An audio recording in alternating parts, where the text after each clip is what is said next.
All right. Good morning, audience. Yeah, it's good morning.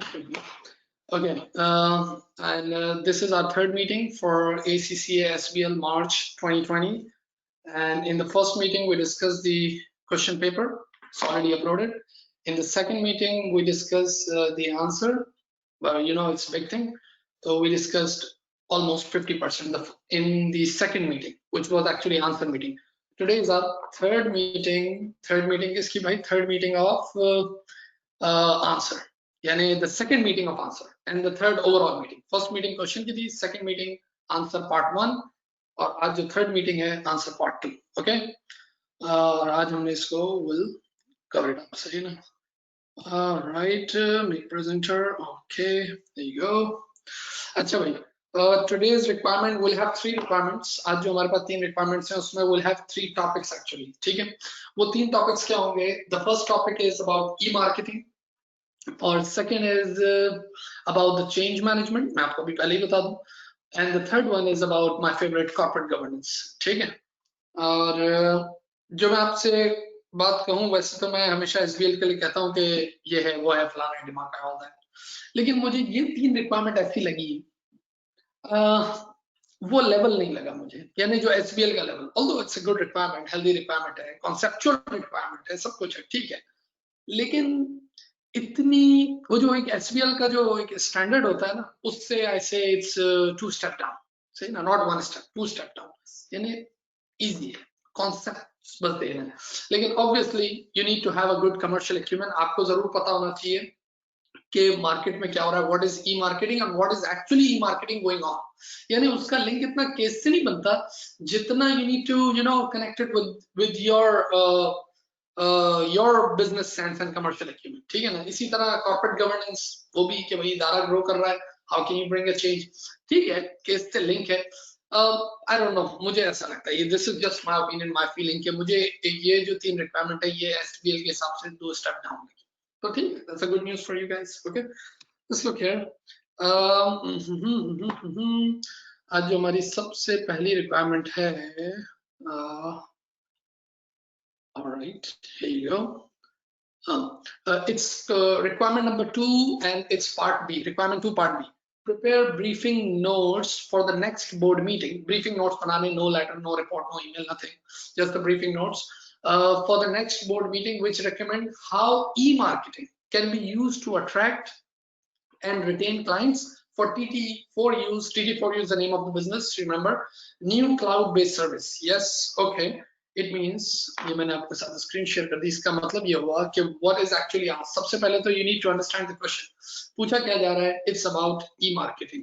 और आपको ये बात पता है कि there is, when it's about the objective, there is no difference between marketing and e-marketing. यानी traditional marketing and e-marketing मैं कहता हूँ there is no difference when it's about the objective.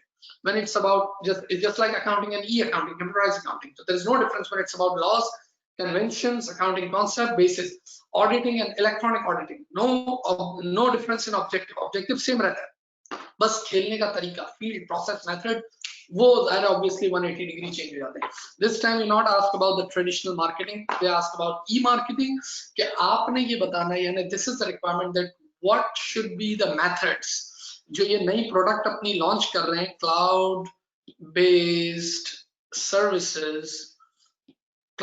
Services जो ये इनकी नई प्रोडक्ट है, maybe with a new name also, but I don't know, it's not mentioned there, just a new product of this business TT4U company, उसकी जो नई product है उसके लिए आपने बताने methods कि वो क्या तरीकाकार होंगे, लेकिन कौन से methods.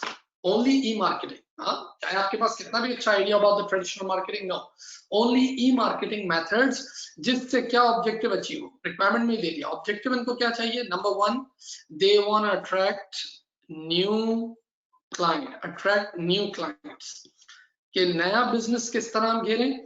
और number 2, how can we retain existing client, क्योंकि already they have customer base. आपको याद होगा क्वेश्चन जब हमने पढ़ा था, there are a lot of customers, especially the big customer, Rex investment वाली कहानी याद है.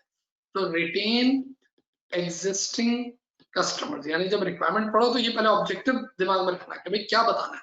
You need to tell them the ways, the steps, the method, whatever, ये तरीका कार बताने कौन से e-marketing के through which they able to attract new clients and retain existing customer, क्योंकि already they have customer base लेकिन they using different products, तो उनको किस तरीके से इस cloud based service की तरफ लेके आना है। अच्छा, when you doing e-marketing or when you starting or when, if you have any requirement, let's say in 2021 22 whatever, नए पेपर्स में भी आए, तो आपने सबसे पहले दिमाग में रखना है जब भी e-marketing की बात होगी तो you have this thing in your mind, 7 P's model and your 6 I's model। आपको याद है कि हमने जब हम लेक्चर दे रहे थे तो उसमें बात की थी 7 P's model and 6 I's, which are intelligence, interactivity, individualization, independence of location, और वो product, price, place, promotion, all that। इसको दिमाग में रखते हुए चलना है। How will you start your question?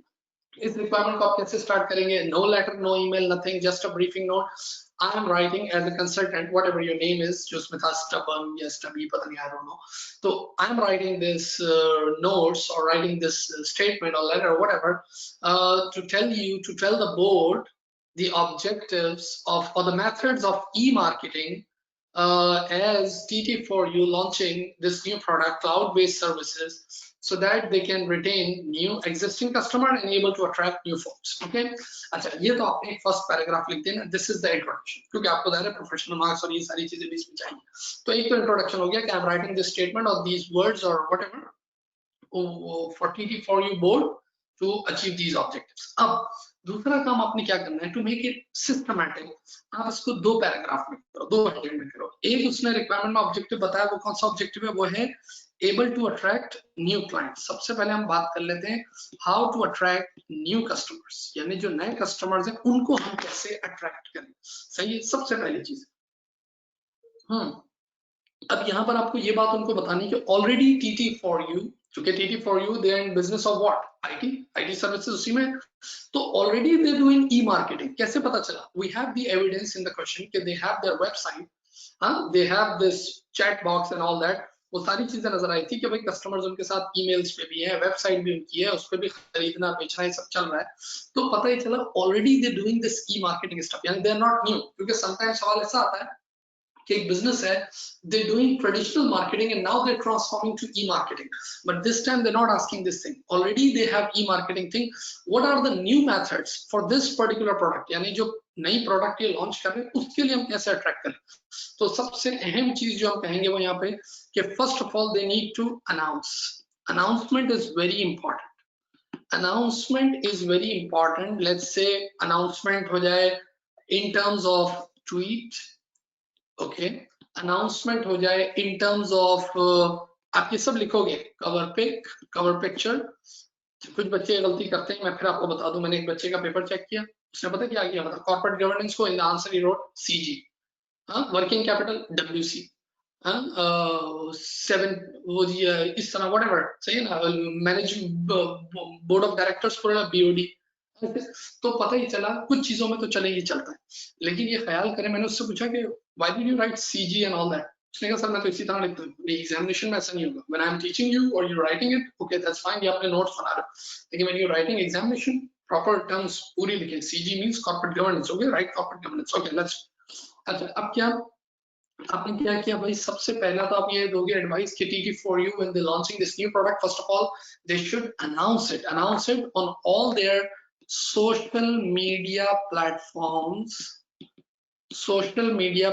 for example their Twitter, their LinkedIn, सही है, their Facebook, सब लिखोगे, सही है ना।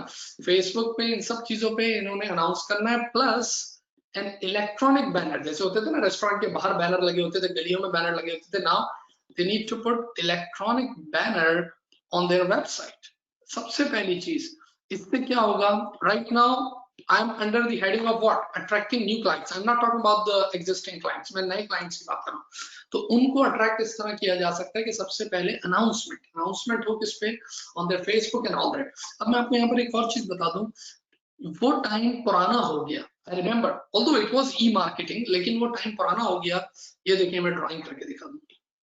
जब हम लोग क्या करते थे, people used to give us their cards जिसपे उनकी वेबसाइट का एड्रेस लिखा होता था, www.xyz.com and all that big thing. तो हम क्या करते थे, आम आदमी कहाँ जाता था, वेबसाइट पे जाता था, ऐसे ही होता था ना।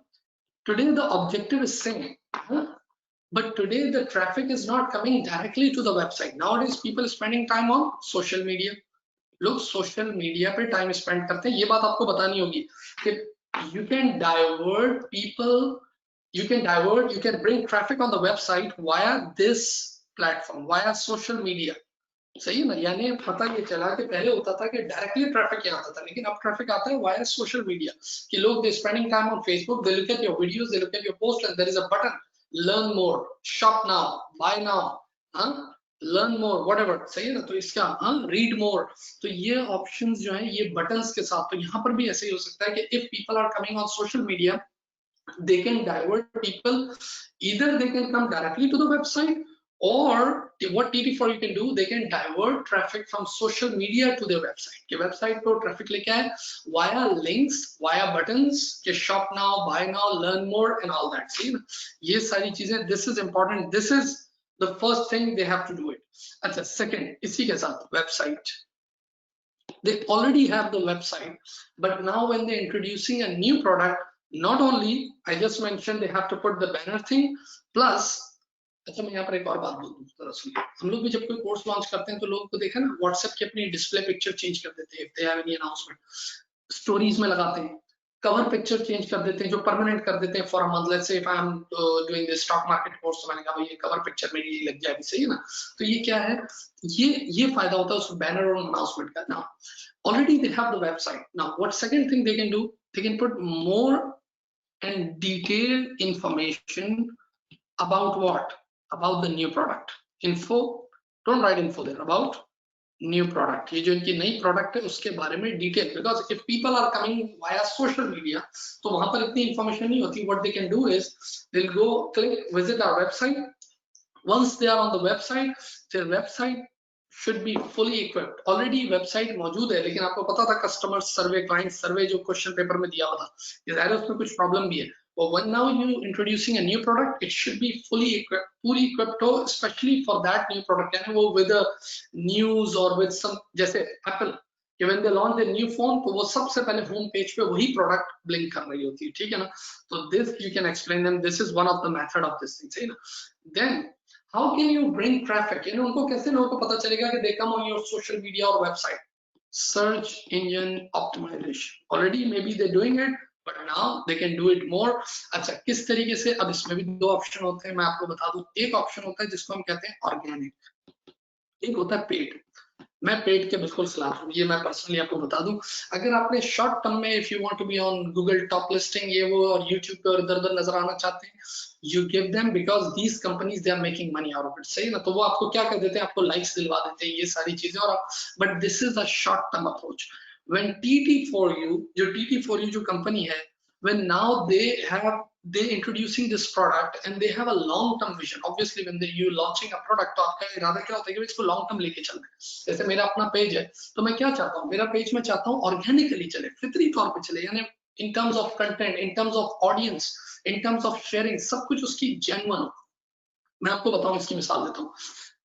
कुछ पेजेस पे आप देखिएगा you see 1 million followers, 1 million like, 2 million likes, but when they put a post you get 30 likes, किसी पे 20 लाइक्स, किसी पे कभी 2 लाइक्स। दे आर 1 मिलियन, वो बोलते हैं हमारे पेज पे 1 मिलियन लाइक है, इसका मतलब they are all purchase likes which are useless, क्योंकि वो रोबोट्स होते हैं। वो उन्होंने ऐसे ही बस फेसबुक को अपने पैसे दिए और उसने दिखा दिया। तो ऑल्दो पेड मार्केटिंग चलती जरूर है, पेड मार्केटिंग चलती है, लेकिन पेड फॉलोअर्स और ये सब लाना ये शॉर्ट टर्म में समझ आता है। ऑर्गेनिकली अगर आप चलोगे तो you get in long term. मैं आपको उसकी अपनी एक प्रैक्टिकल मिसाल दे दूं। जब मेरा पेज 20,000 पे था, 20-25,000 लाइक्स पे था, सही है ना, लेकिन थे ऑर्गेनिक, रियल 25,000 लोग, सही है ना, और मेरे प्रोफाइल वगैरह के मिला के 20-25 हजार और हो गए थे, सही ना, फ्रेंड्स और ये वो 2-4 प्रोफाइल के, तो मैं बोलूं 40-45,000। मैंने एक वीडियो बनाई थी और उस वीडियो में it was about the police system.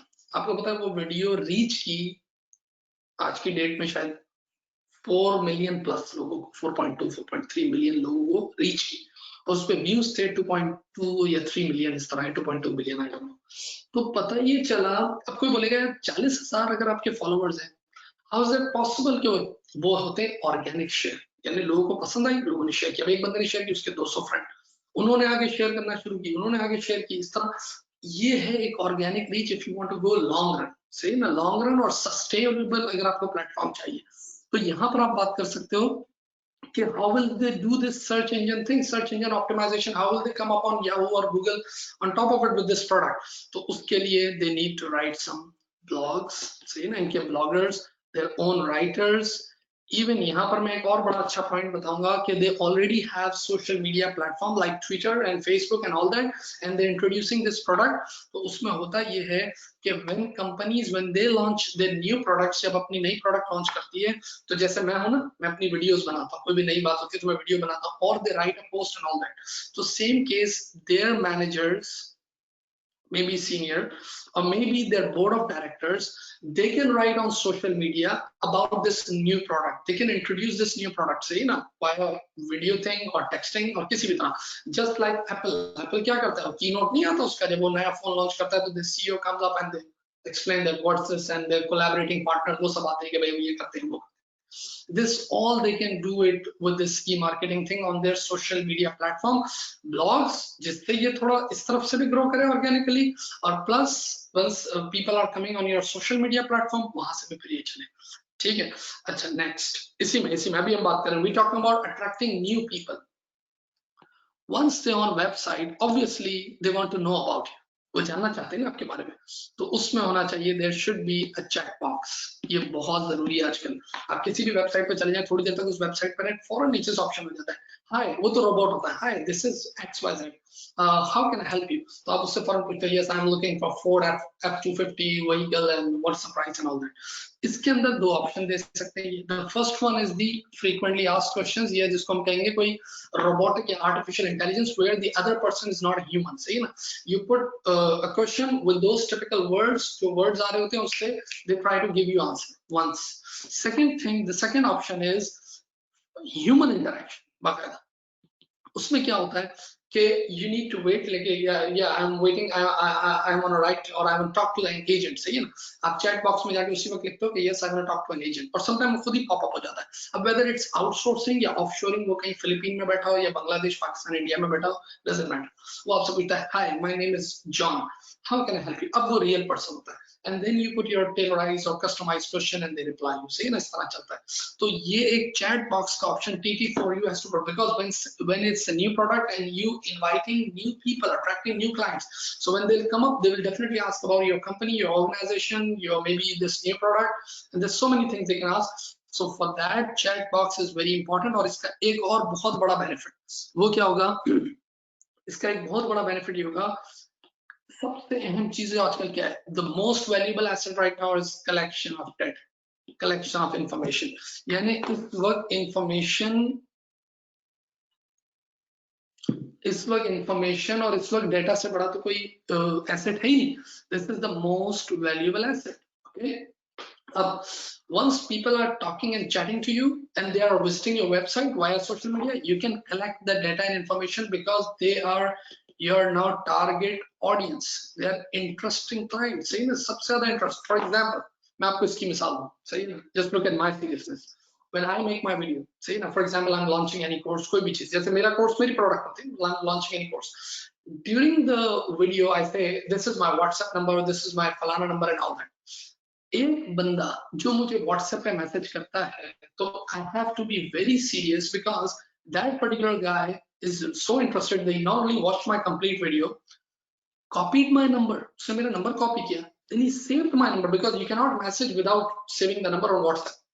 He saved my number, go on the WhatsApp, message me, hey sir, good morning, I am interested in your course. तो मैं समझ जाऊंगा यार ये जो फलाना बंदा है इतना इंटरेस्टेड है कि ये मेरे फेसबुक से मेरी पूरी वीडियो देख के इसने आखिर तक देखी होगी video, and he took my number and all that. तो ये मेरा टारगेट ऑडियंस है, I just have to sell him, सही ना, मुझे किसी भी तरह इसको बेचना है. तो यही काम the TT4U can do this. Those people who are visiting the website, तो उस पर पता चल जाता है कि did he visit for the first time, okay, this should be the message. He came here for the second time or the third time or fourth time, ये सब कुछ उनको वो बता देते हैं क्लिक्स, क्या भाई ये बंदे ने इस IP से इतनी दफा किया. ठीक है. तो एक तरीका तो ये है कि you get a data, those people coming on your website or even on your social media. Yes, let's look here. कैसे people comment, people like your page, सही ना, उससे आपको पता चल जाता है कि this particular person like my page or this particular person has commented.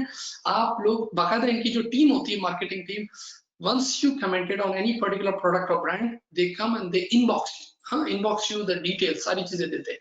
तो एक तरीका तो ये है कि you gather the data via Facebook and social media and your website and all that, उससे आप मार्केट कर सकते हो। Plus you can also ask them for more personalised और मोर कस्टमाइज्ड, क्या लिखूं, कस्टमाइज्ड पर्सनलाइज्ड टच के लिए you can give them good incentive, एक इंसेंटिव आप दे सकते हो to get their text number और देयर ईमेल। ये चीज ये आजकल यूएस में बहुत ज्यादा चलती है कि आप कहीं भी जाएंगे ना, अभी ऐसे मैं इसमें होऊंगा ना तो मुझे बोलेगा कि hey do you want a free coffee, free Starbucks coffee, $5 coupon या $10 coupon, okay you need to do this survey, okay if you want more points on Best Buy और Amazon, okay do this survey, okay फलाना if you want just $10 coupon और voucher, do this thing.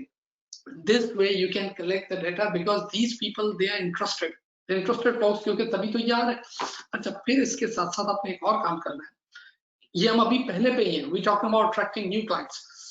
If those new people, those who are coming in, if they already aware about the product, भाई दो ही option हो सकते हैं, एक वो होंगे जिनको इस प्रोडक्ट के बारे में पता ही नहीं है, हाँ उन्होंने क्लाउड बेस्ड सर्विसेज कभी की नहीं, एक वो होंगे जो already they using it but from your competitors.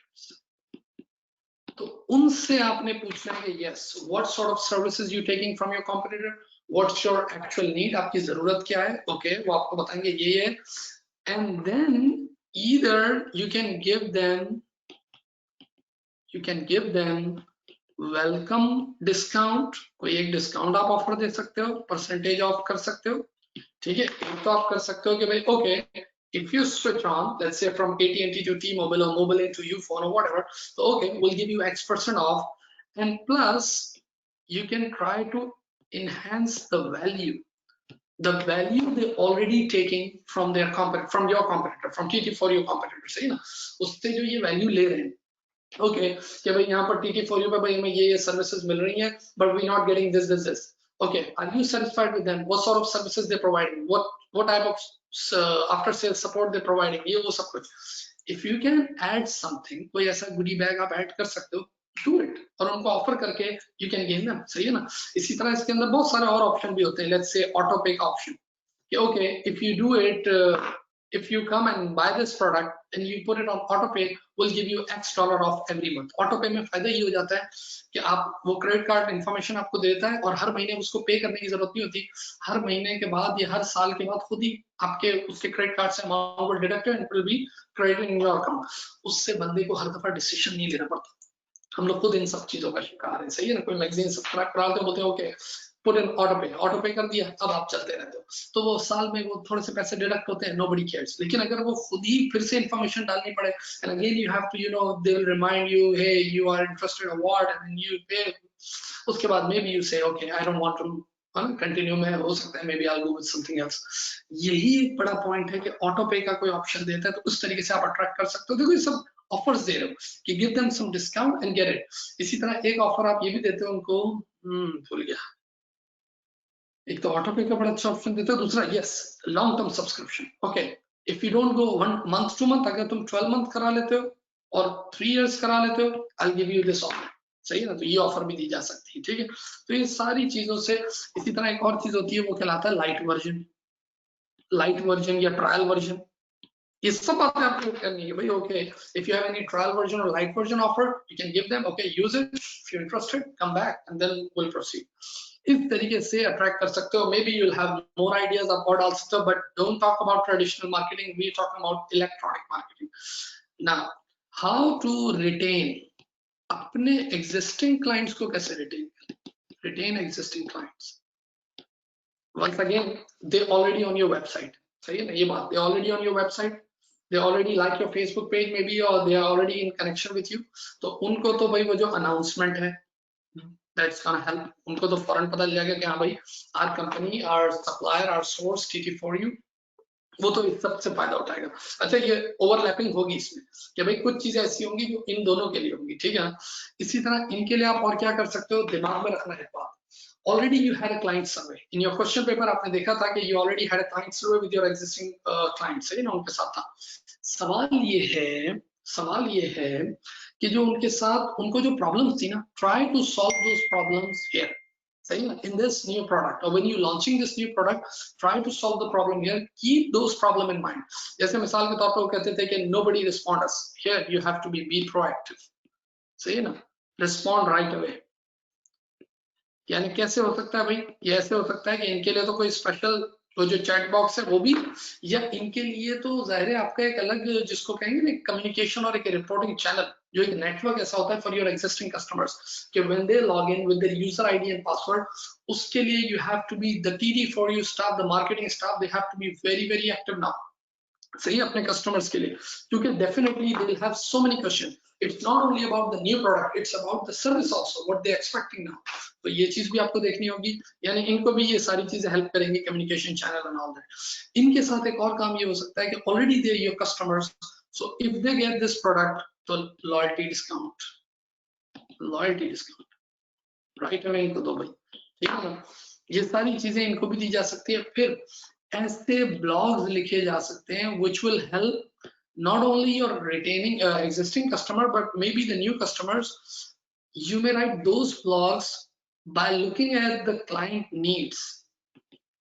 ऐसे ब्लॉग्स लिखो which targeting the client needs and how your products going to help and satisfy those needs. तो उससे भी, क्योंकि ऑलरेडी ये जो कस्टमर्स हैं आपके, जो existing customer, they already on those platform and Facebook and all that, उसको ऑलरेडी मौजूद है. So when they will see those blogs, so obviously the needs are there, boost होगी और सेल होगी. अच्छा एक चीज मैं और आपको बताऊं यहाँ पर, ये आप इस कंपनी को सर्च भी कीजिएगा, मैं इसको यूज भी करता हूँ, कांस्टेंट कांटेक्ट. तो वॉलमार्ट भी यूज करता है इसको, बेस्ट बाय यूज करता है, बड़े बड़े इदारे यूज करते हैं कांस्टेंट कांटेक्ट. ये क्या करती है, ये आपको let's say you have 1000 people email address, you have the data and information 1000 लोग की, ये वन क्लिक पे आपको पूरा बना देगी, डिजाइन कर देगी सारी चीजें. You can put buttons in your email के visit website, apply, you can enjoy this coupon 10% off and whatever, और आप वो पूरी ईमेल उठा के वन क्लिक पे 1000 लोगों को चली जाएगी. लेकिन ये कोई बड़ी बात नहीं, बड़ी बात ये है कि once the email is done, वो शूट हो गई, वो उनके बॉक्स में चलेगी, तो आपको फौरन पता चल जाएगा कि how many people received the email, how many people नाम के साथ they clicked on your email, these are the number of people they clicked on the website also. उन्होंने पूरी ईमेल को पढ़ने के बाद फिर वेबसाइट को क्लिक भी किया है. ये वो बंदे हैं जिन्होंने मोबाइल पे आपकी ईमेल को खोली है. These are the people they open on website, on desktop computers. सब कुछ आपको पता चल जाता है. With the help of these CRM and customer relationship management thing and constant contact, जैसे मैंने इसकी मिसाल दी, आप क्या कर सकते हो, you can do segmenting as well. ये आपको इतना अहम एरिया बता देता है. मिसाल के तौर पे मेरे पास 1000 कस्टमर है, although they are my interested, my good customer, I have the information and everything. लेकिन जब मुझे ये पता चला कि इसमें से 200 कस्टमर ऐसे हैं, they opened my email and they clicked, उसमें से 100 कस्टमर ऐसे थे, they clicked on the website, वो बता देता है कि इस लिंक पे इस ईमेल एड्रेस से क्लिक हुआ. आपने उनके ऊपर तो भरपूर तवज्जो देनी है, क्योंकि they are not only your customer but very very interested customer, interested audience. They not only open the email, they open the website, they open this button, this button, this button, सब पे click किया, बस अब उन पे आप काम करें and you can seal the deal. उसको आप बिल्कुल you can sell it. तो ये हो सकता है, ये आपको इस तरह की भी हेल्प हो सकती है with this e-marketing. One of the method is when you have the information, already you have the information of your existing client, तो उसमें से आप segmenting करके कि okay, these clients they belong to falana demographic region, they belong to falana age, they belong to big size company or small size like Rex investment and all that. इस तरह आपने breakup करा, shoot कर दी email और उनसे काम लेगी. ठीक है, पहली दफा इस तरह ईमेल की, second time the subject line is very different, okay, click now and get 20% off, third time कुछ और किया, ओके, फ्री डिलीवरी, ये सारी चीजें जो कर रहे होते हैं ना, खैर इनकी तो प्रोडक्ट डिफरेंट है. ऑलराइट, तो इसको जरूर सर्च करना, constant contact, and they also have the light version, वो आपको लाइट वर्जन फ्री में देंगे और आप करके देखना अपने फ्रेंड्स को या may be your colleagues and all that. Try. Alright, आगे बढ़ेंगे.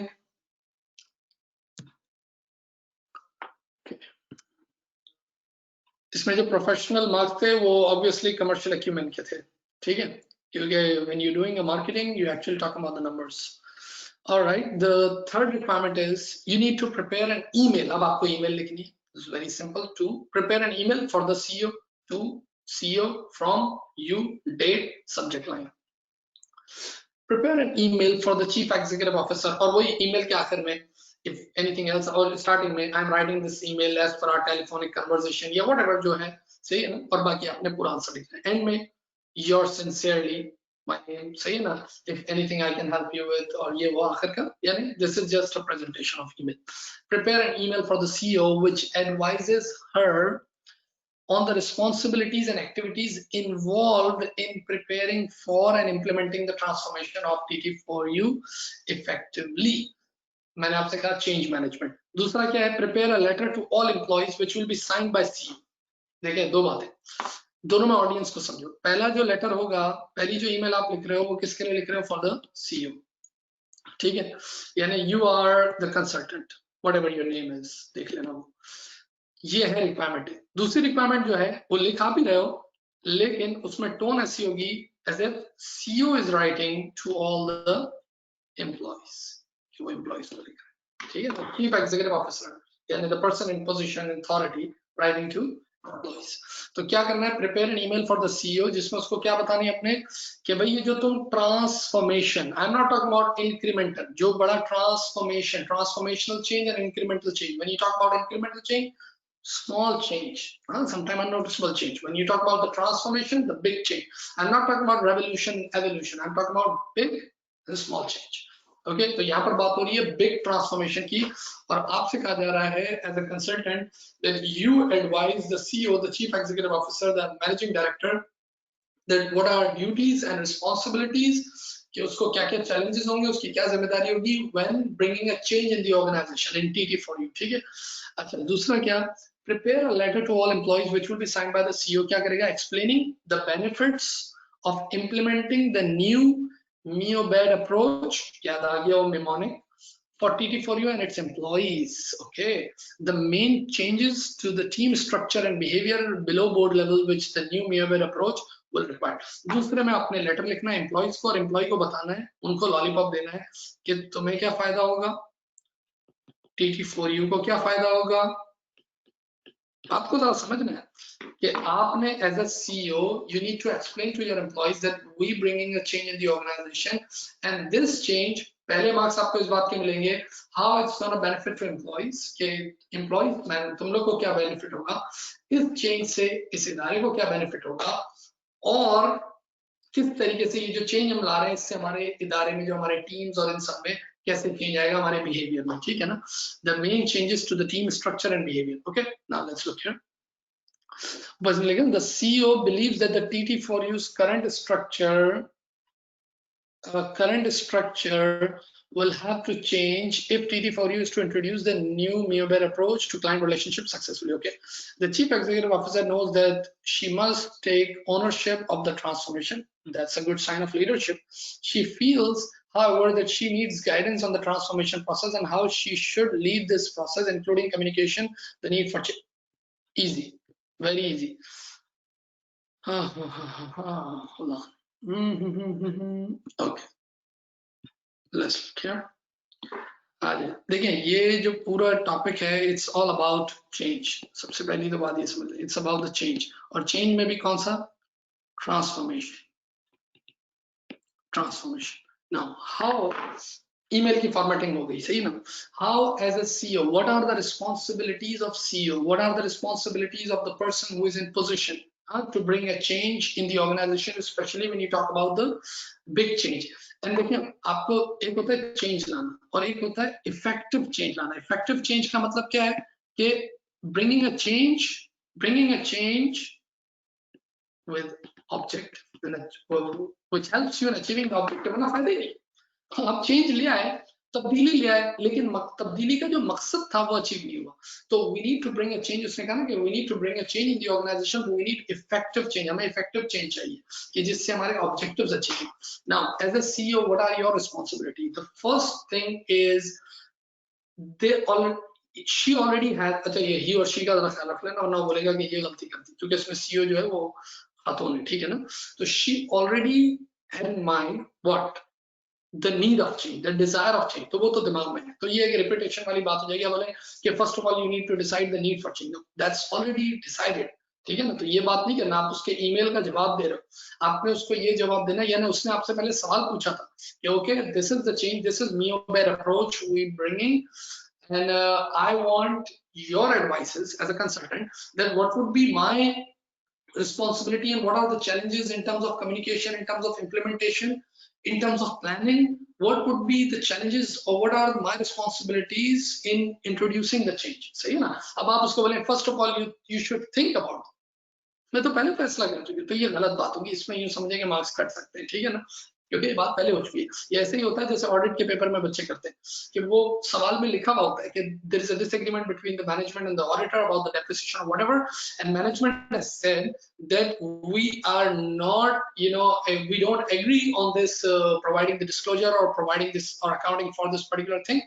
और आप नीचे जाके आंसर में फिर लिखते हो I will talk to the management and I will ask them what. सवाल में उसने कह दिया कि the management has already disagreed, they're not going to change it, खत्म, they're not going to provide the disclosure, that's it, you tell me the impact on audit report। बात साफ है।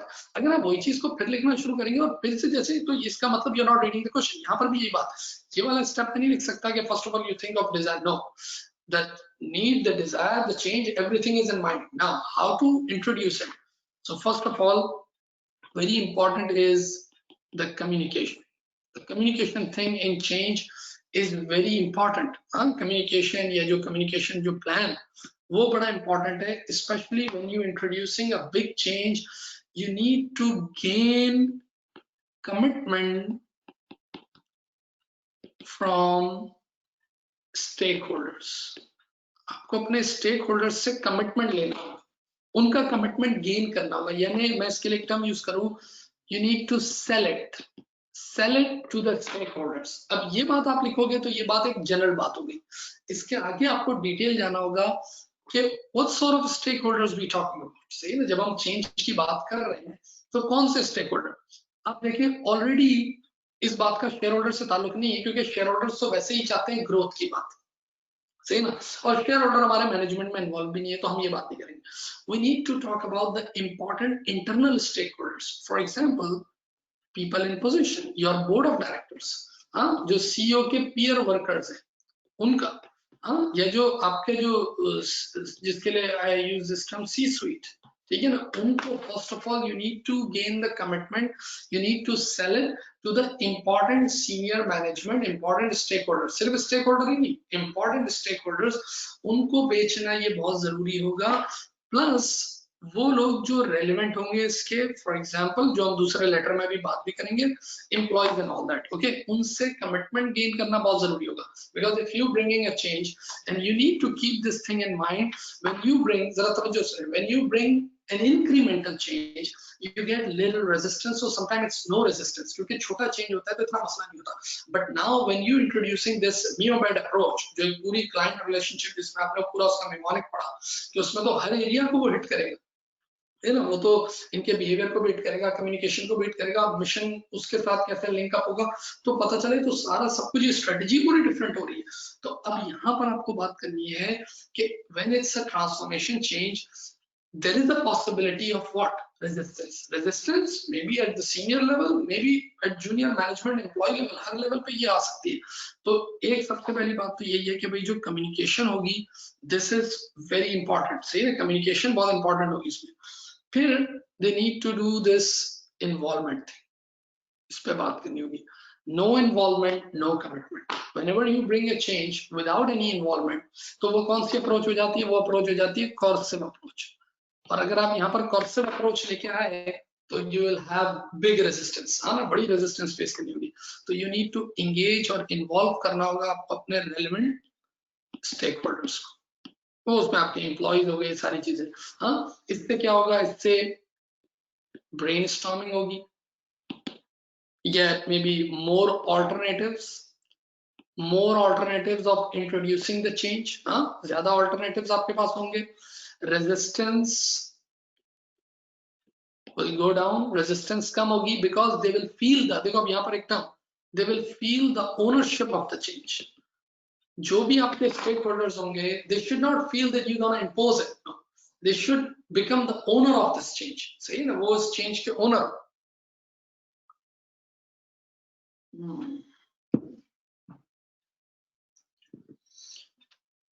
all right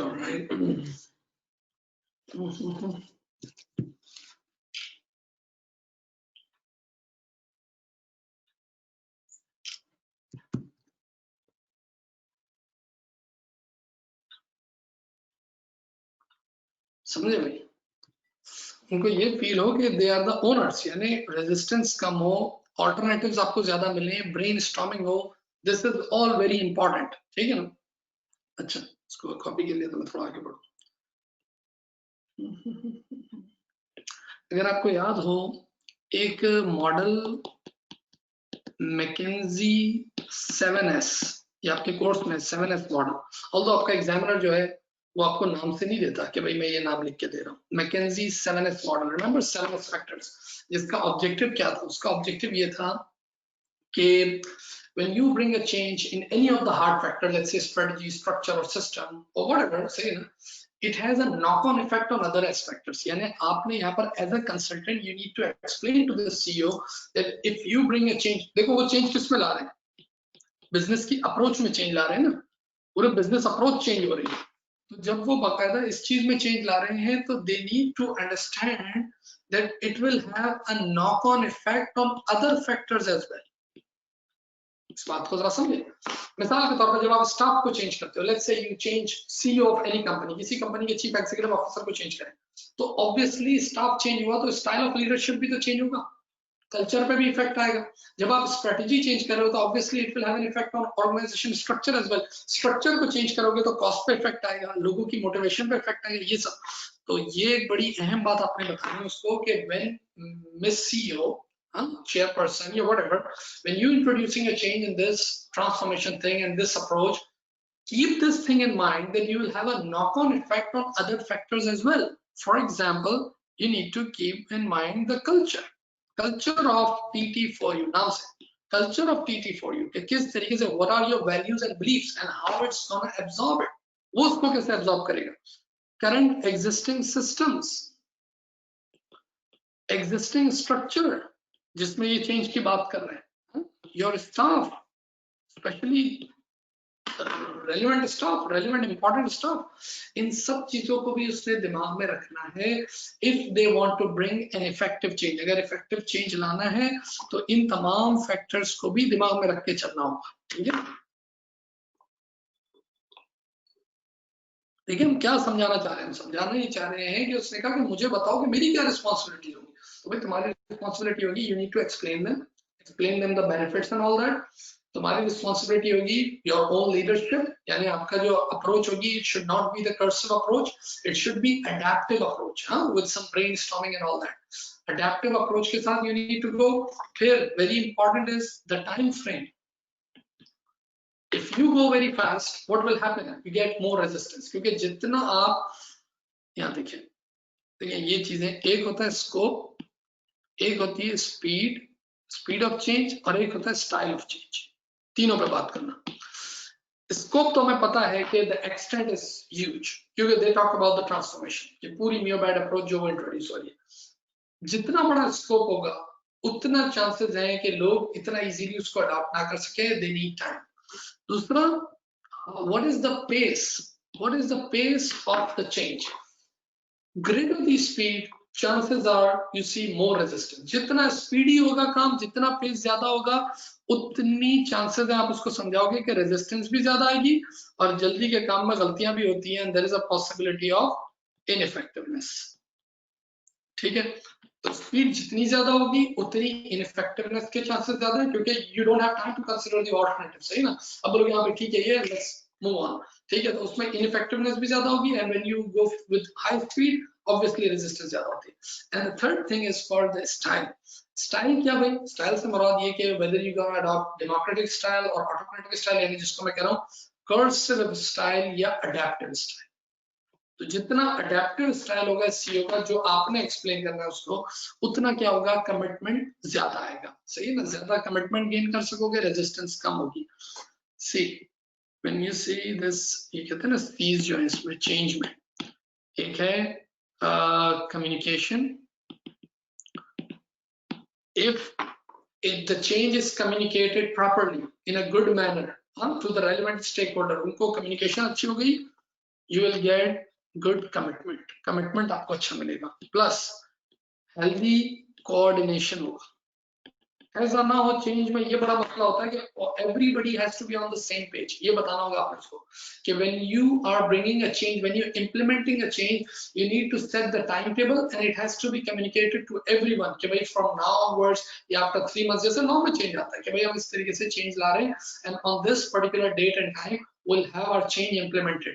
तो यहाँ पर आपको जब आप when you have good communication, not only you get the commitment सिर्फ नहीं मिलेगा, उसके साथ साथ you'll have healthy coordination between the teams and the groups and the departments and all that। उनके बीच में coordination भी अच्छा होगा। और जब ये सब चीजें ज्यादा होंगी तो C for conflict के chances कम होंगे, डिसएग्रीमेंट के चांसेस कम हो जाएंगे, कॉन्फ्लिक्ट के, ठीक है ना। तो इस पे भी आपने फोकस करवाना है इन द फर्स्ट ईमेल कि what are your responsibilities, advice क्या दोगे भाई, क्या जिम्मेदारी है सब कि as a leader when you are taking this as an owner, उसको लेके चल रही हो मोहतरमा, तो कम्युनिकेशन भी, कमिटमेंट भी, इन्वॉल्वमेंट भी, your own style, everything, because you bringing a transformation change, ठीक है ना। यहाँ देखिए मैं एक और चीज भी थोड़ा आपका कॉन्सेप्ट क्लियर हो जाए। एक है ट्रांसफॉर्मेशन और एक है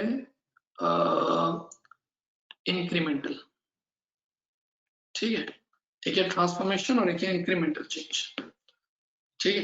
लेकिन आपने यहाँ बात करनी है, जब आप स्पीड की बात करोगे ना, तो आपके पास एक ऑप्शन होगा रेवोल्यूशन और एक ऑप्शन आपके पास होगा एवोल्यूशनरी चेंज, स्लो। तो यहाँ पर हम एडवाइस ये करेंगे कि भाई ऐसे चेंज लाओ, if it is practically possible, तो चेंज है ट्रांसफॉर्मेशन वाला, but it should be with this evolution thing, ये एवोल्यूशन के साथ चले, ठीक है ना, स्लोली एंड ग्रेजुअली। क्योंकि अगर आपने ट्रांसफॉर्मेशन को रेवोल्यूशन के साथ कनेक्ट कर दिया, it will be a big bang. अच्छा, कहीं और एग्जामिनेशन में भी सवाल आता है ना एसपीएल में, से कोई कल्चरल चेंज का सवाल या इस तरह है, तो उसमें भी ये ख्याल करना है कि because it's a big change, try to go slowly, कि पीसेस में किसी तरह चेंज लाए, ठीक है ना। दिस इज वेरी इंपॉर्टेंट, ये वाला पॉइंट आपने उसको एडवाइस करनी ना। सेकंड जो आपका लेटर है वो CEO is writing to the employee. अब यहाँ पर जरा बात को समझे, देखिए आपको अपनी कम्युनिकेशन ऐसी रखनी होगी, जब आप चेंज लेके आते हो, keep this thing in mind, इसको बिल्कुल दिमाग में रखो, ये मैं आपको समझा दूं पहले, ताकि आपने उसको जब आपने लेटर लिखना है तो आपने ऐसे नहीं लिखना कि आपने उसको पहले समझाना नहीं, you just write the letter as if you are the CEO. आप सीईओ हैं and you are bringing a change, you have so much responsibilities, you're bringing a change, you're talking directly to your kids, to your employees। अब जब हम बच्चों से बात कर रहे होते हैं तो हमारे दिमाग में बहुत सारी बातें होती है, लेकिन वो बात थोड़ी हम उनको बताते हैं, हम तो उनके सामने डायरेक्ट जैसे बात करनी है। This is our homework. मैं पहले आपको आपका होमवर्क बता दूं कि आपका होमवर्क क्या है। सुनिए, जब आपको पता है, जब आप चेंज लेके आ रहे हैं, when you talking to the employees and you know they are the people who will actually fight on the ground, यानी ये वो बंदे हैं जो they are actually implementing it, ठीक है ना, यही। और आपको पता है your employees are important stakeholder, तो आपकी जो शुरुआत होगी, समझे इसको, मैं यहाँ पर एक टर्म यूज करना चाहता हूँ, sandwich approach. This is very important approach when you're talking to your employees, or when you're giving feedback actually, or when you're announcing anything, when you're introducing anything, or when you're giving instructions, or sometimes when you have to say some bad news. So change कोई इतनी good news नहीं होती for the employees, because they're already getting the salary and they're fine, they're comfortable with their practices, with their norms। इस बात को अगर समझे कि यार एक जॉब चली आ रही है, एक तरीके से काम कर रहे हैं, and now this CEO is saying that we need to bring a transformation of 180-degree change, बिल्कुल नई अप्रोच के साथ हमें काम करना है। तो इस बात को दिमाग में रखना है कि when you start this letter, when you start this email, you have to be very positive। सही ना, आपको बिल्कुल पॉजिटिव बात करनी है कि I am my name CEO, whatever जो उसका नाम है, I am writing or I am talking to you on behalf of TT for you। मैं आपके साथ किस बिहाफ पे बात कर रहा हूँ,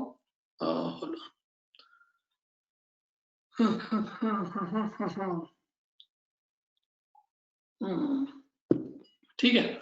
आपने उसको बताना है कि भाई मैं आपसे, यानी I am your CEO, good morning or good evening audience, you're my employees, my friends, and I'm writing this letter on behalf of the board of directors, or on behalf of TT for you company के behalf पे लिख रहा हूँ, as we introducing a new business approach। एक business approach MioBand, जो भी उसके पूरी डिटेल लिखने की जरूरत नहीं, only MioBand, that's it in answer, ठीक है ना, क्योंकि वो क्वेश्चन में पूरा उसको दिया। Mio-based approach. And let me tell you, and I'm so excited to announce it, and I'm so excited to talk to you. उनसे इस तरह बात करनी है, positive, okay? Because you are a very important stakeholders of our organization, and without, यानी उनको importance भी देनी है. देखो ये चीज़ है, ये आपने लिखनी नहीं है उसके अंदर, ये आपने इसी तरह बात करनी है. Okay, I'm writing this on behalf of this. We're introducing. I'm so excited to announce this in front of our major stakeholders, our employees, a backbone of the organization. And I know without your contribution, this will be a big flop. Okay, इस तरीके से बात करनी है, सही है ना? कि मुझे पता है कि I want to bring an effective change or effective successful implementation of this Mio-based. Don't say change. This Mio-based approach. Without you, this dream can't be fulfilled. सही है ना? इस तरीके से आपने पहला पैराग्राफ करना है. This is a sandwich approach कि आपने पॉजिटिव होके शुरू किया और उनको उनकी इंपॉर्टेंस दी. अब उसके बाद आपने उनको बताना है कि भाई तुम्हें इससे क्या बेनिफिट होगा, सही है ना? और हमारे TT4U को इसमें क्या बेनिफिट होगा, यही पूछा है ना उसने. How will they enjoy the benefit? How the organization will enjoy it, and what sort of change will have in our behavior and our team structure and all that. क्या क्या बातें बतानी है आपने उनको? First of all, आपने बताना है कि okay, I have this in mind and we have this approach which we put in front of you, and we need your communication, we need your feedback on this. सही है ना? कि I'm explaining you this Mio-based approach which will be implementing on falana date or whatever, but I need your guidance. सही है ना? यानी अब देखो क्या किया, you actually engaging them. इस लेटर में आप उनको engage कर रहे हो. I need your feedback. ये बात आप आखिर में भी, एंड में भी करोगे कि if you have any concern, if you have any question, if you have any feedback, I am ready to have it. सही है ना? तो ये बात आप आखिर में भी करोगे जब उनको sincerely और truly और faithfully और CEO करोगे, तब भी आप आखिर में ही बात करोगे, लेकिन शुरू में आपने बात करनी है. ठीक है? Okay, alright. तो ये आपने कर दिया. अच्छा, उसके बाद आपने उनको क्या बोलना है कि भाई इनको क्या बेनिफिट होगा. बोला first of all you will B enjoy. देखो जब भी आप चेंज किसी के सामने रखते हो ना, तो बड़ी अहम बात ये होती है कि how you are communicating it. Like what side of the change you showing. क्योंकि एक चेंज की होती है बुरी साइड और एक चेंज की होती है अच्छी साइड.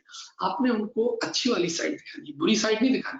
यही इसी मार्क्स के तो इसी के तो पेपर वो मार्क्स है.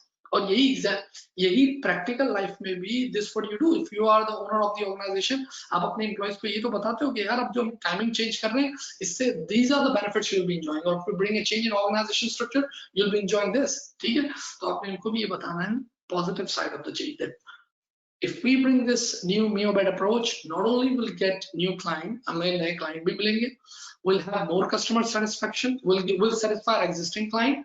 और फिर उनको बताना है कि what is the importance of customers, because not only our employees, you guys are my important stakeholder, but at the same time it is our mission, it is our objective from top to bottom, ऊपर से लेके नीचे तक, we are here to serve our customers. With this approach we'll have positive and more customer satisfaction. ये वाली बात उनको बतानी है. फिर उनको बताना है कि when we'll adopting this approach, this will help you in getting new skills.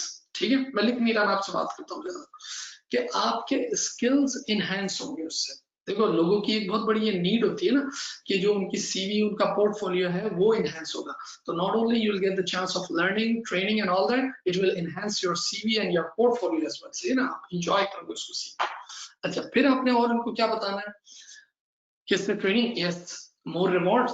कि बोला इस अप्रोच को when if we adopt this approach, if you guys adopt this approach and if we successfully implement it, it will not only help you in getting the training and all that, but at the same time learning new और ये सब हो गया, उसके साथ साथ you will get more rewards, कि तुम्हें ज्यादा रिवॉर्ड भी मिलेंगे इससे. ठीक है ना? लोगों को लालच तो चाहिए ना, otherwise they're not going to implement the change, वरना तो रेजिस्ट ही करेंगे. तो उनको रिवॉर्ड का लॉलीपॉप भी इसमें दिया जाएगा. This is true leadership what you doing, कि आप उनको किसी तरह एंगेज भी कर रहे हो, इंट्रिंसिक रिवॉर्ड भी दे रहे हो और एक्सट्रिंसिक रिवॉर्ड की भी बातें कर रहे हो कि भाई you will have more chances of promotion, you'll have more training, growth opportunities and all that. फिर आपने इसमें एक बड़ी अहम बात करनी है कि देखो इदारे को इससे क्या बेनिफिट होगा कि organization with this approach, our organization will grow. We need growth this time. Why? Because we're gonna listed on a main stock exchange. जो क्वेश्चन में था, स्टॉक एक्सचेंज पे हम लिस्टेड होंगे. We'll have more revenues, more growth, more opportunities. और यहाँ पर एक बड़ी अहम बात आप लोग भी अपने दिमाग में रखें. When organization grows, employees grows, manager grows. ये बताना है कि when organization becomes smart, employees become smart. सही ना? When organization get more opportunities, you get opportunities. भाई जब इदारा एंजॉय करेगा, जब इदारे के बाद ऑप्शन आएंगे, who's gonna work? You will be working, you will get more overtime, you will get more promotion, more autonomy and all that. अच्छा, ये वाला point भी इसमें आप लिखेंगे कि not only you'll be getting the training and reward and all that, you'll get empowerment, कि तुम्हें ज्यादा से ज्यादा empowerment मिलेगी, यानी ये तुम्हारे behavior में change आएगा. You'll have more authority, more freedom to take decision, more freedom to take new job will be enriched. ये वाली टर्म आप कर सकते हो कि तुम्हारी job enrich हो. It's not only enlargement, it is enrichment. कि उसी job के अंदर you'll have more authority and more autonomy and more empowerment. ठीक है, और ये वाली बात फिर TT4U को benefit क्या होगा कि उसकी growth होगी, shareholder enjoy करेंगे, all stakeholders, especially employees, because when organization grows, they get more opportunities, more customer satisfaction with this Mio-Bed approach. ज्यादा client आएंगे, existing client वो retain होंगे, new client आएंगे. All these benefits will go major to what? To the employees. जो employees हैं उनको जाएंगे. यानी आप बताओगे, will be achieving the dual objectives. ये टर्म आप यूज करोगे, okay? कि not only TT4U will go smart, you'll be getting smarter as well. See, दोनों साथ enjoy करेंगे. ये कुछ बातें करनी है, फिर आपने ये भी बताना है कि भाई how this team structure and organization structure, उससे आपको क्या benefit होगा कि once again you'll have more open communication होगी, more feedback, new ideas, एक दूसरे से आप सीखोगे with this matrix structure approach, उससे आप ज्यादा सीखोगे. ये सारी चीजें आपने बतानी है उसमें, सही है ना? यानी लेकिन ये असल में हो क्या रहा है, इसीलिए मैंने आपसे कहा ना कि ये ऐसे हैं कि थोड़े जेनरिक सवाल है तीनों, कि इसके अंदर जितना ज्यादा आपको चेंज के मुतालिक आता होगा, टेक्निक्स आते होंगे चेंज को इंट्रोड्यूस करने के, क्योंकि उस प्रोडक्ट पे इतनी बात नहीं की, लेकिन हम तो बस एक Mio-Bed अप्रोच लेके आना चाह रहे हैं. तो उस अप्रोच में मेरी क्या जिम्मेदारी होगी एज अ CEO कि मुझे क्या करना होगा whenever any transformation change comes in. इन्होंने Mio-Bed अप्रोच किया, could be anything else, सही, कुछ भी हो सकता था. तो आपसे अगर वैसे भी कहीं ये सवाल ऐसा है कि it could be a replica of any other question, any other attempt, 2021, 22 कभी भी attempt हो सकता है. तो आप एज अ CEO आपकी क्या रिस्पॉन्सिबिलिटीज होती है when you put a change. और दूसरे में ये जो अभी वाले में वो आपसे क्या कह रहा है, how you talk to your employees, कि कैसे जब आप चेंज इंट्रोड्यूस करते हो तो कैसे उनको लॉलीपॉप देते हो, सही है, कम्युनिकेट उनसे कैसे करते हो. तो इसी तरह शुरू करते हो, उनको फीडबैक देते हो, उनको उनकी इंपॉर्टेंस बताते हो, क्या यार तुम लोग मेरे लिए इंपॉर्टेंट. यानी अल्टीमेटली आपने इस लेटर में क्या कहना है कि yes we are implementing the change, we are not asking you that do we go on or not, सही है, ये बात हम आपसे नहीं पूछ रहे. We are implementing the change, but you are very important for us. You will be implementing the change. You will be giving us the feedback. I'm not going to be an autocratic leader.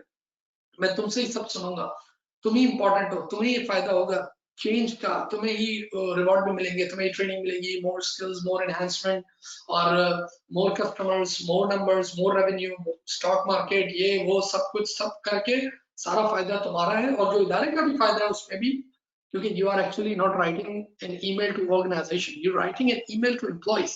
तो इदारे के भी जो benefit हो ना वो भी घूम के एम्प्लॉय में आने चाहिए कि ओके सी, एक तो तरीका ये होता है कि आप सिर्फ इदारे के बेनिफिट बताते हैं, और वो सारे बेनिफिट जो है it's going towards the board of director और द शेयर होल्डर, कि देखो यही सारे फायदे होंगे, शेयर एसेट्स बढ़ेगा, इन्वेस्टमेंट बढ़ेगी, ये होगा. एम्प्लॉय बोलेंगे हमें क्या फायदा होगा, सब तो चेंज बोलेंगे यार इससे तो फायदा ये हो रहा है कि ऑर्गेनाइजेशन की शेयर प्राइस बढ़ी, ना तो शेयर होल्डर, ऑर्गेनाइजेशन की एसेट बढ़ रहे हैं, वी डोंट गेट इट, हमारे एंड में कोई हिस्सा तो नहीं मिलेगा, हमें क्या बेनिफिट होगा. In short term and in long term दोनों अप्रोच के साथ आपने बात करनी है. देखो इस तरह, this is actually one of the communication styles we can sandwich approach. Alright,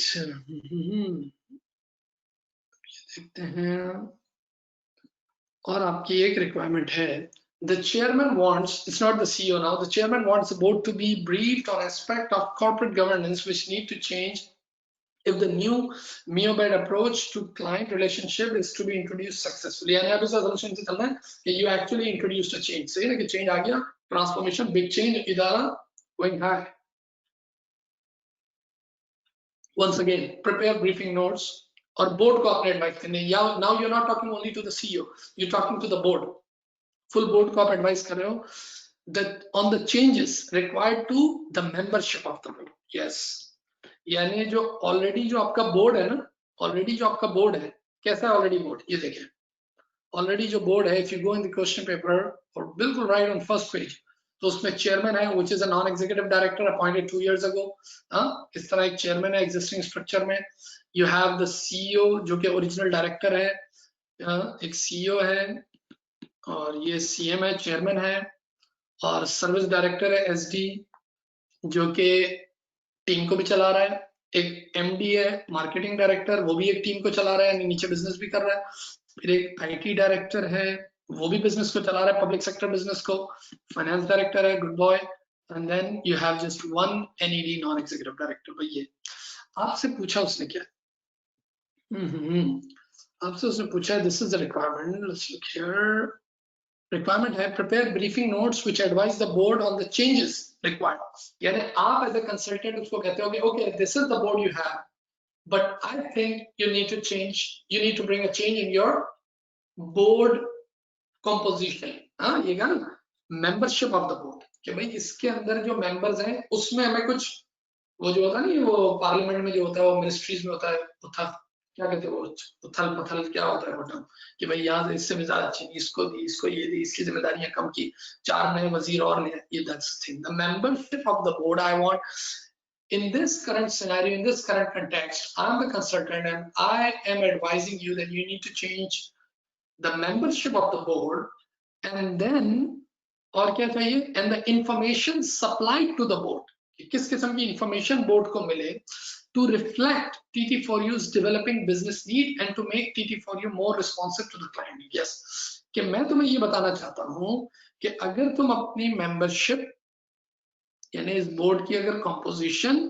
plus इसको किस किस्म की इंफॉर्मेशन दरकार है, अगर वो 2 चीजें करोगे तो इससे तुम्हें ये बेनिफिट होगा कि your customers will be happy because their need would be satisfied, है ना, more responsive to its customer need, customers जो है वो हैप्पी होंगे।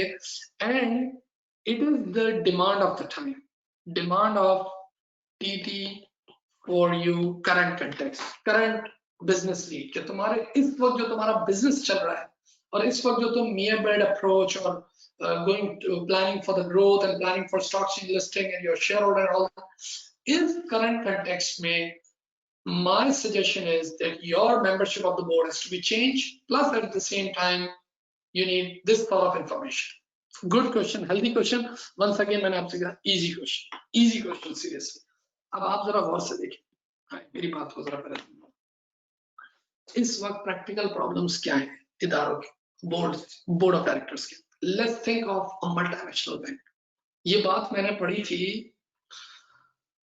आई थिंक 20 साल पहले, ये बात नहीं कर रहा हूँ 20 साल पुरानी किताब की बात कर रहा हूँ, मैंने पढ़ी होगी 16 साल पहले, 17 साल पहले, और वो बात मैंने पढ़ी थी जैक वेल्च की किताब में।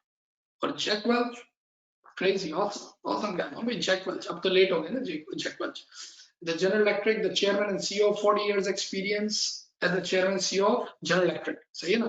यानी इसको यूं समझें कि जैसे हम कहते हैं ना कि अदाकारी में Amitabh Bachchan top of the line, ये जब मैनेजमेंट की बात होती है when we talk about CEO and seniors and all that, Jack Welch is that guy, ठीक है। इसने अपना पूरा तजर्बा उस किताब में लिखा था, if you get chance must read this book, winning जो किताब है, ठीक है ना, मैं तो बड़ा फैन हूँ उसका। उस किताब में इसने लिखा था, जो इसने 2001 में किताब लिखी थी, सही ना, मैं कह रहा हूँ पुरानी, मैंने कोई 16-17 साल पहले पढ़ी था। उसमें उसने बात लिखी थी कि just think a board of directors of multinational company और multinational bank, what are the challenges there. जरा थोड़ी देर सोचे, एक बैंक के कंपटीशन, सोचे जरा, फ्रीक्वेंट करेंसी चेंजेस, फॉरेक्स उसके चेंजेस, कमोडिटीज उनकी इन्वेस्टमेंट, ये यानी कितनी पंचायतें, कितनी, just think of one board. उसने कहा जरा सोचे कि उनके पास क्या, उनके पास, यानी आप ये सोचें, जस्ट इमेजिन द रिसोर्सेस, कि उनके पास resources in terms of time, कितना टाइम होता है। आप और मैं ही सिर्फ सोच लें, हमारे पास with this just cell phone we don't have time. Just think of a board of multinational bank, कितने चैलेंजेस उसको देखने, सही ना, इकोनॉमिक रिसेशन को भी देखना है, इसको कंप्लायंस के इश्यूज को देखने हैं, सेंट्रल बैंक को देखना है, स्टेट बैंक को देखना है, कितनी चीजें। तो बोला क्या उनके पास टाइम होता है इतना? हाँ, मैं कलर चेंज कर, उनके पास क्या जरूरी है हर बात में स्किल्स हो इतने? हाँ, कितनी चीजें, बोला ये सारी चीजें। तो how can you project this small board, how can you product and how can you expect this small board, this few people, 2, 4, 5 लोगों से आप ये एक्सपेक्ट करें कि they will be super smart and they do everything. इसकी मिसाल जब मैं लेक्चर देता हूँ तो मैं उसमें यही कहता हूँ कि एक इंस्पेक्टर जनरल हो और हम बोलते हैं कि पूरे स्टेट का, पूरे सूबे का एक आईजी हो, पुलिस का आईजी, जिसको क्राइम को भी देखना है, ट्रैफिक को भी देखना है, एंटी नार्कोटिक्स को भी देखना है। How is that possible? It's one brain, human limitation. बिल्कुल ऐसे ही यहाँ जब आप बात कर रहे हो तो आप ये सोचें कि आप क्या बात कर रहे हो। यानी यहाँ पर if we look at the TT4U guy, तो TT4U में ये जो मेजर, ये जो service director and your managing director and your IT director, आपका managing IT director, sales director, ये सब, ये तो ऑलरेडी एग्जीक्यूटिव और ऑपरेशनल लेवल पे एंगेज है। खुद देखें, ये तो ऑलरेडी एंगेज है।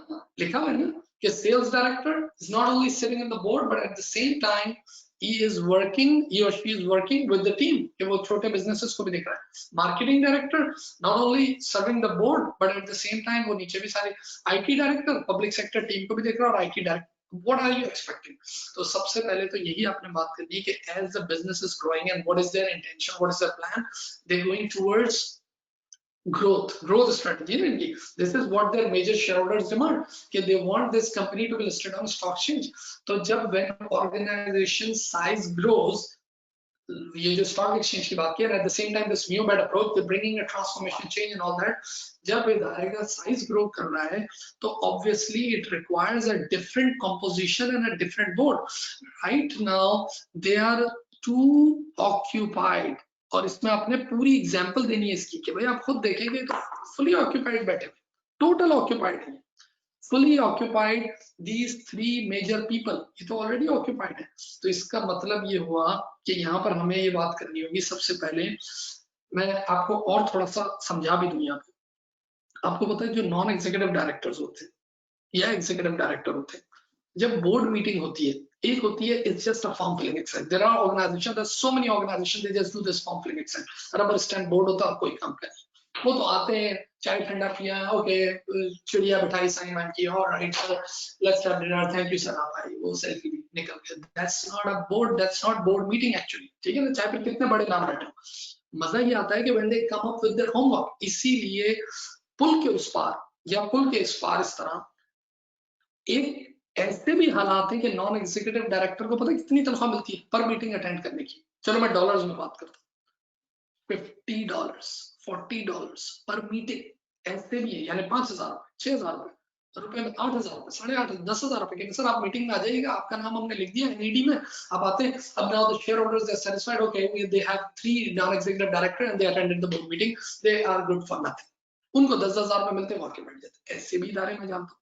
और ऐसे भी इदारे होते हैं जिसमें एक मीटिंग अटेंड करने के, let's say just 1 hour meeting, and the non executive director they get $10,000 per hour, $10,000, यानी बात हो रही है 18, 19, 20 लाख रुपए एक घंटे के वो लेते हैं। अब आप क्या सोचते हैं, it's just that 1 hour for they getting $10,000? No, it's the homework. जो 2-3 महीने उन्होंने होमवर्क किया होता उससे कि भाई what is the next board meeting agenda. फिर जब वो आते हैं, they come up with their ideas and all that, फिर जो डिबेट होती है और जो जॉगिंग ऑफ माइंड होती है, उसके पैसे मिलते हैं। समझ आ रही बात।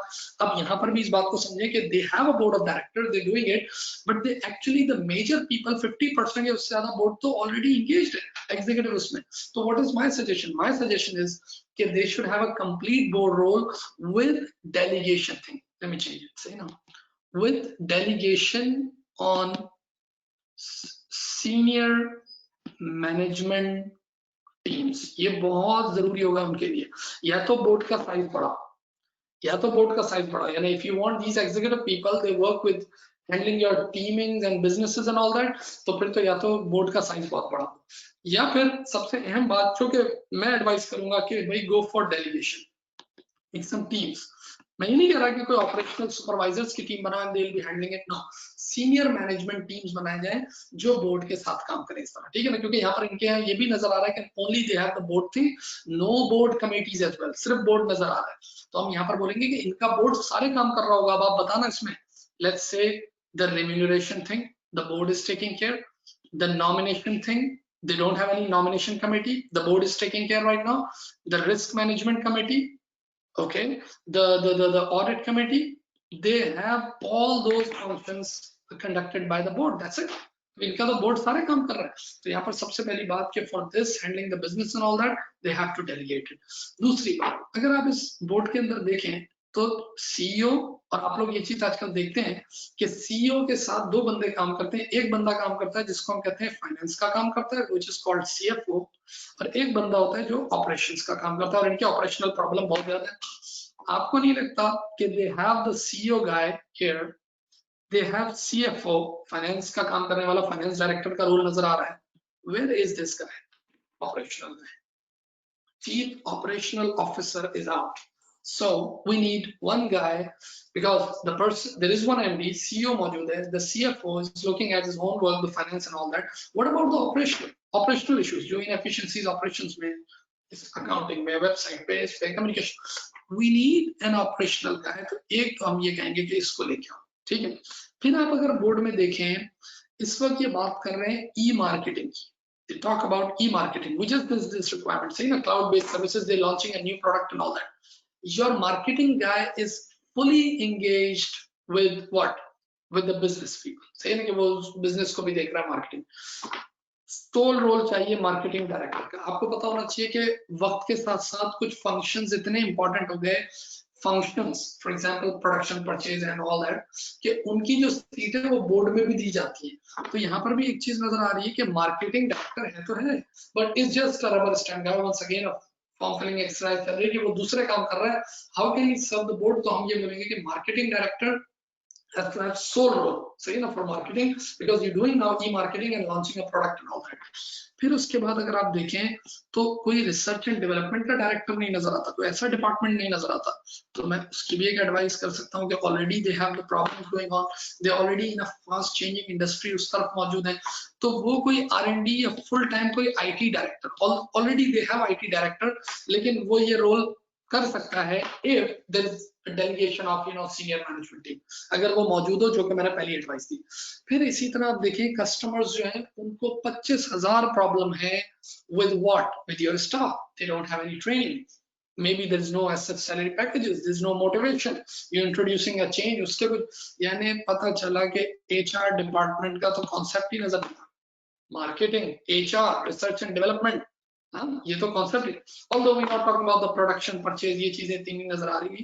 इसी तरह sales, they have the service director and all that, लेकिन सेल्स डायरेक्टर, HR डायरेक्टर, यानी जो फंक्शंस इनके इंपॉर्टेंट है, HR इज वेरी इंपॉर्टेंट, और इसको आप लिंक करोगे with client survey, already what sort of feedback you getting from the client? Client कह रहा है कि भाई ना इनका HR वो up to date है, ना इनकी proper training है, they're doing what they're doing for long। तो इसका मतलब ये कि when you're introducing new thing, you need to have a good HR department and HR director presence must be in the board।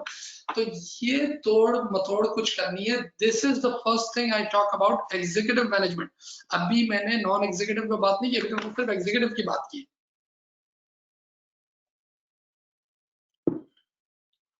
अभी तो मैंने सिर्फ एग्जीक्यूटिव की बात की, नॉन एग्जीक्यूटिव की बात नहीं की ना। Let's talk about non-executive director. What is your plan? Your plan is to be listed on National Stock Exchange. When you plan to go on National Stock Exchange, obviously the stakeholders demand some sort of control. Control उनको चाहिए, और control कैसे मिलेगा? Control मिलता है with NEDs. Why you want NEDs in the board?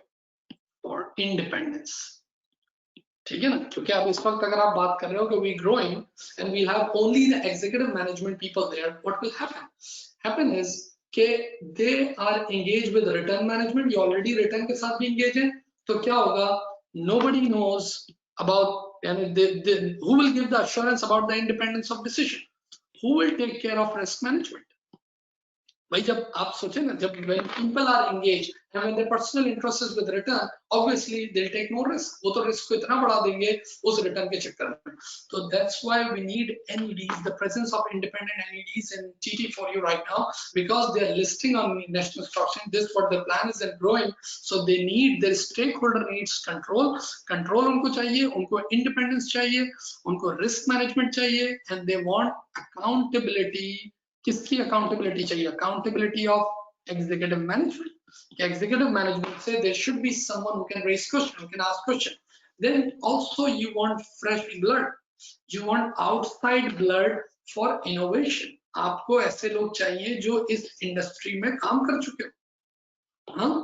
You need people, you need outsider, you need independent people, you need competent people. सब नाम के साथ trained लोग आपको चाहिए in the form of NEDs. Those sit in the board when you are bringing a change, when you bringing a change in strategy, when you have new objective and new product. So obviously you need to have people outside your organization, so they come up with fresh ideas, new ideas, innovation लेके आए ये सब चीजें. Then you need to be more competitive. Those competition के लिए भी आपको NEDs चाहिए कि भाई वो NEDs ही आपको बताएंगे, because they have seen ups and downs in the industry. उन्होंने देखे होते हैं वो ups and downs, so they can be more competitive. सही है ना. इसी तरह एक और बड़ी अहम बात इसमें ये भी है कि जब ये NEDs आएंगे, अभी जो आपके पास एग्जीक्यूटिव डायरेक्टर है, those who are fully occupied and all that, वो क्या कर रहे हैं? एक तो fully occupied है तो you'll have more time and more skill, more resources you actually bringing in.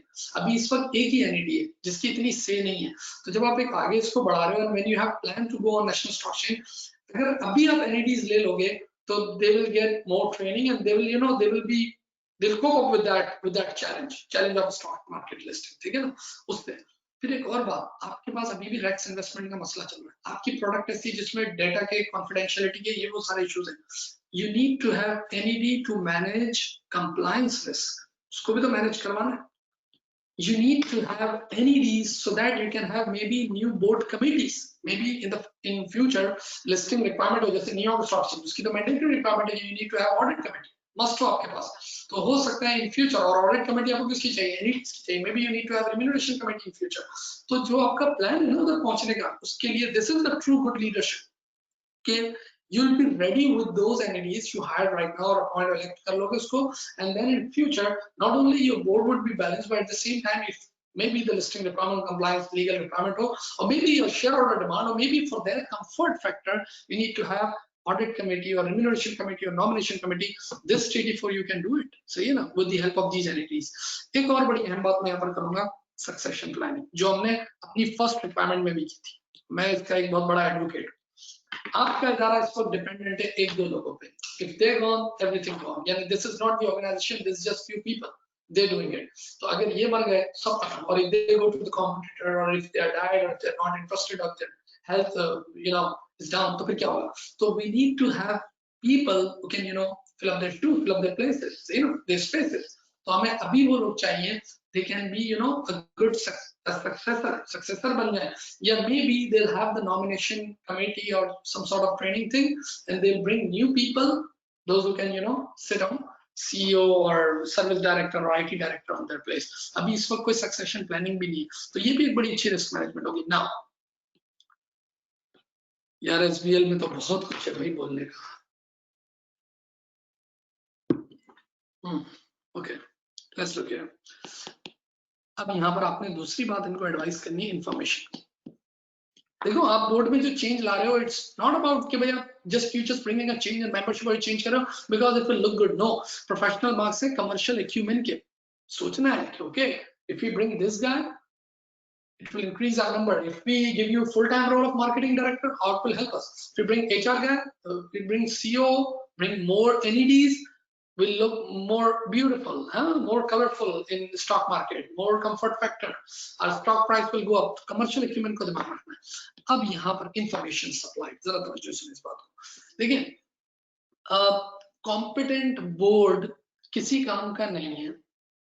Membership हो गई, competent board आ गया, किसी काम का नहीं है until and unless they meet regularly, and until and unless they have accurate information. Accurate ये memory क्या कि complete information हो, और उनके पास accurate information हो, timely information हो, आपके पास ये क्या है user friendly information हो, easy to use हो, ठीक है, और ये क्या complete, concise, whatever, ये accurate information. Very important is, ये बात मैं गवर्नेंस में पढ़ाता भी हूँ, एक तो हो कि बोर्ड है और वो काबिल ही नहीं. तो हमने एक बात तो कर दी कि we will have a change in membership and composition of the board and balance or executive and executive. Once you have these guys on the floor, अब क्या चाहते हो? They have to meet up. एक practical problem यही है जो आप लिख भी सकते हो. What is the practical problem? Practical problem ये है कि when you want to enhance your corporate image, your share price and all that. उसके लिए आप क्या करते हो? You give good money to the NEDs and to the board of directors, और उनके नाम आप अपनी किताबों में लिखवाते हो कि okay, we have this lawyer in the board, we have this guy in the board, we have this auditor in the board. और वो इतने बड़े वो होते हैं, वो से मुराद big huge VIPs, business tycoons, big lawyers. They don't have time. They're just giving your name, giving the name to you, and they ask you to just publish it. Give us our money, that's it. जब भी meeting होगी, ये मैं आपको practical आंखों देखी बातें बता रहा हूँ, जब भी मीटिंग होती है, जो मीटिंग अरेंज करा होता है ना, sir are you available tomorrow? No I am not, I am out of country. हाँ भाई आप हो? नहीं मैं 3 दिन बाद आ रहा हूँ। जब ये इसको कॉल करता है, वो आ चुका होता है, तो ये निकल गया होता है। अरे बड़ी पार्टी है, आपने अपना नाम तो ऊंचा कर लिया उनके नाम डाल के, but they never sit on board, they never sit in the board meeting, they never give idea, nothing. सही है, ये बड़ी important है कि not only the competent board is required, but they have to meet up regularly. और उनकी meeting से भी क्या होता है, if they don't have information. तो अब यहाँ पर हमें बात करनी है कि what sort of information and how the information supply, ये जो इंफॉर्मेशन इनको मिलेगी, इससे बोर्ड को क्या बेनिफिट होगा? तो obviously the first and very important thing, definitely the board required the dashboard information. एक डैशबोर्ड तो उनको चाहिए, for example in terms of growth indicators, उनको चाहिए कि हाँ भाई पता हो कि हम पहले कहाँ थे और अब हम कहाँ जा रहे हैं, हाँ, so that they can do better strategies, specially when this time they're adopting this Neobed approach and they're bringing a big change, ये जो change लेके आ रहे हैं, तो इनके पास this board need to set some KPIs, key performance indicators, and they will have timely and complete and accurate information, actual information, so that they can see where our direction is, where we going. ठीक है ना? तो board के लिए सबसे अहम बात तो ये है कि because this time growing, आप ग्रोथ की तरफ जा रहे हो, तो आपको ये सब देखना होगा इस information से, when you'll have timely and relevant and complete information, you can measure those KPIs and you can measure the success of change. ठीक है ना? Strategies उनको देख सकते हो कि how successfully implementing your strategies and all that. फिर बड़ी अहम बात, risk management. If the board is getting information about not only internal but external as well, for example about the competitors, who is our competitor, हमारे competitor कौन है, what sort of product they're launching, what is their size, सही ना, what's their customer base, what's their target audience, what sort of value they providing. अगर ये सारी information, क्योंकि board meeting का मकसद ये नहीं कि supervisor की meeting नहीं हो रही, board meeting में जो information चाहिए वो information भी उसी level की चाहिए. We need to have competitor information so that we can introduce some new value in our organization और बाद में वो implement होती रहे. तो yes, for business risk, हाँ, इंटरनल इंफॉर्मेशन भी चाहिए, एक्सटर्नल इंफॉर्मेशन भी चाहिए. और देखो ये बोर्ड का ही तो काम होता है. If there is no risk management committee, तो it is the duty of the board to give early warning about the risk. जैसे जहाज उड़ रहा होता है तो बहुत दूर से वो रडार बताता है ना कि आगे ये क्लाउड है और फलाना है और ढिमाका है. That's the concept of the board. ये भी वही कैप्टन और smartest guys in the rooms sitting and they have the whole responsibility towards shareholders and towards overall stakeholder of the organization. तो इनके पास इंफॉर्मेशन होना जरूरी है about external information as well. For example, pestle. What is our legal environment going on? What sort of economy going on? Political environment क्या कर रहा है? Society, what's the taste going on? ये सारी information, competitor information, big performance indicators of growth strategies and all that, and then about the customer and sales. उसकी information होना बहुत जरूरी है. For example, that client survey. Regular client survey इनके पास होना जरूरी है. So, for example, if they're meeting me monthly or quarterly or bi-monthly or whatever, so they need to have client survey once again with some relevant KPIs. ये पता होना चाहिए कि जो हमारे customers हैं, जैसे for example यहाँ पर example दे सकते हो Rex investment.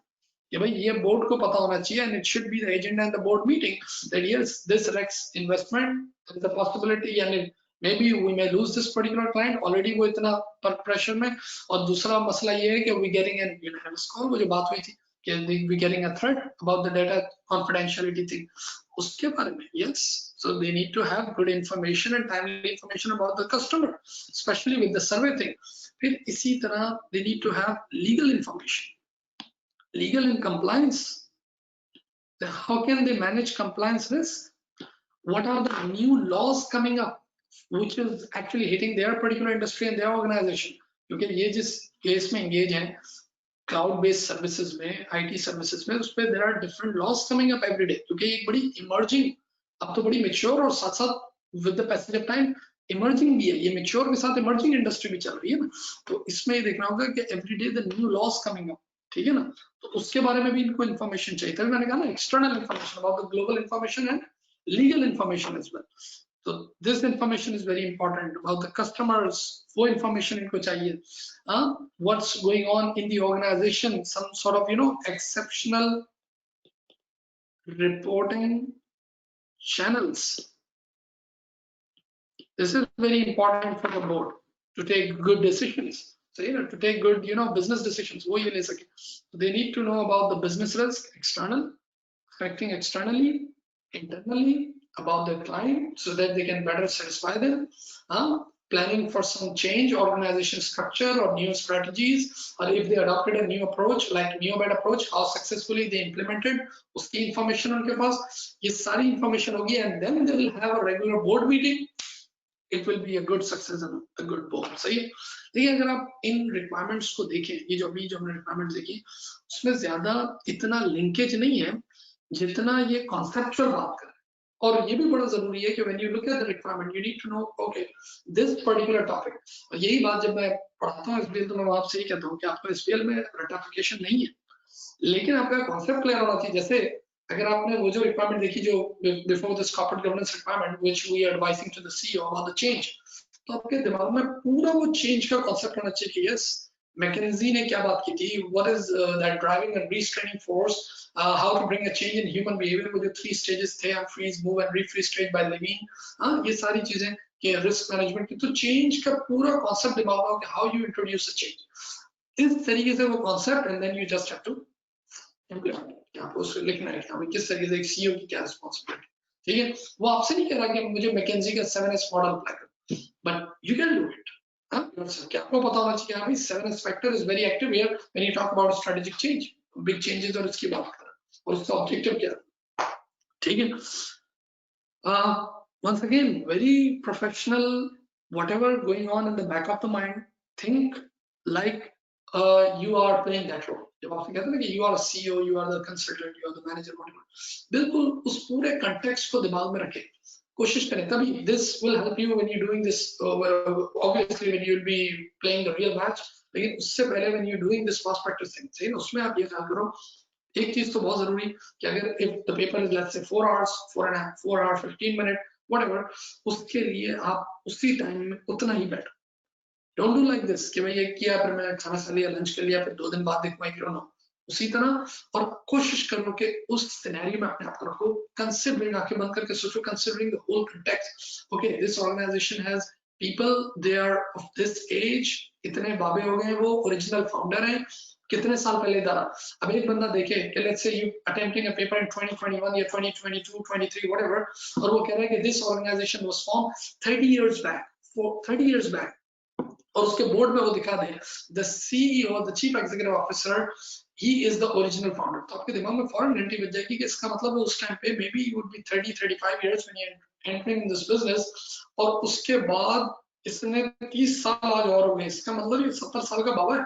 ओके ये एक दफा P3 में सारा सवाल आया था और उसमें बच्चे कहते कि इसने ये टाइम पीरियड क्यों दिया, तो उसमें ये बात थी क्योंकि आखिर में दिखाते कि the guy is now very aggressive and he is not taking interest in the business and all that, ये सारी बातों फौरन क्लिक करना था कि देखो he was a successful guy when he was graduated, उन्होंने ये दिखा था कि he was graduated and then he started a business, लेकिन फिर दिखाया कि 20 साल बाद ये हुआ, फिर 10 साल बाद ये हुआ, फिर पता चला कि उन्होंने उस बिजनेस में दिखा दिया 40, 45, 50 इयर्स, जब वो ग्रेजुएट किया था तो 25 इयर्स का था, 50 साल का सही गुजर गया। यानी बच्चे जो है वो सवाल पढ़ रहे हैं and they are ignoring the dates कि 1971 टू 80 क्या हुआ, 82, वो सारी डेट्स वर रेलेवेंट, क्योंकि एट द एंड जो reason of one of the reason of failure was his age, कि उसकी एज ऐसी हो गई थी। खैर there was so many age problems, but one of the problem was, ये एक सवाल मुझे याद है P3 में आया था, ऐसा होता। अब ये भी देखना है ना, पूरे उस कंटेक्स्ट में सोचना है यार इसके बोर्ड में लोग कैसे बैठे हुए, वो तो ओरिजिनल फाउंडर बैठे हैं और इदारा 50 साल पहले बना है, तो इसका मतलब तो सारे बुजुर्ग बैठे हैं